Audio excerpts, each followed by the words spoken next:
নমস্কার।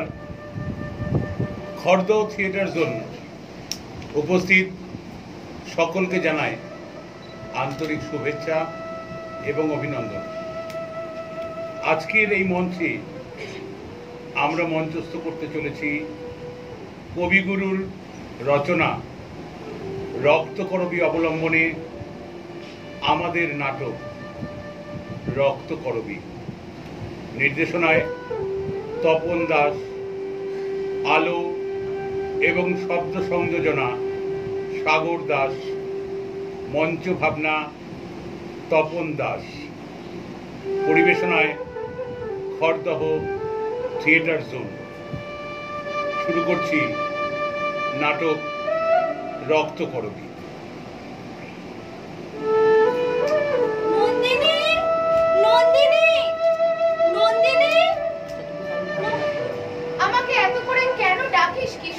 আমি কি শুনতে পাইনি? তুমি যে বলেছিলে রক্তকরবী তোমার চাই চাই, অনেক খুঁজে পেতে এখানকার জঞ্জালের পিছনে একটি মাত্রই গাছ পেয়ে। তাই পেয়েছিস? তাহলে আমাকে দেখিয়ে দে, আমি নিজে গিয়ে ফুল তুলে আনবো।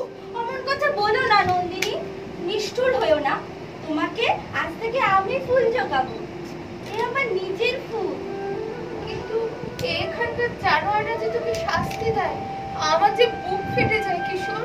একদিন তোর জন্য প্রাণ দেব নন্দিনী, এই কথা কতবার মনে মনে ভাবি।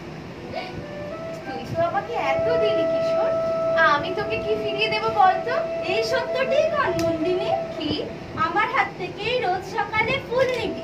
আচ্ছা তাই সই, কিন্তু তুই একটু সামনে চলিস না। আমি সামনে চলবো না, চলবো না, চলবো না, চলবো না। কিশোর, কিশোর। নন্দিনী, যেও না, ফিরে যাও। কি অধ্যাপক? ওই চেয়ে দেখো, আমাদের খোদাই করে দল পৃথিবীর বুক চিরে কীটের বোঝা মাথায় করে সুড়ঙ্গর ভিতর থেকে উপরে উঠে আসছে। কিন্তু নন্দিনী, তুমি তো ধুলোর নয়, তুমি সোনার। পাতালে সুড়ঙ্গ খুঁড়ে তোমরা কাট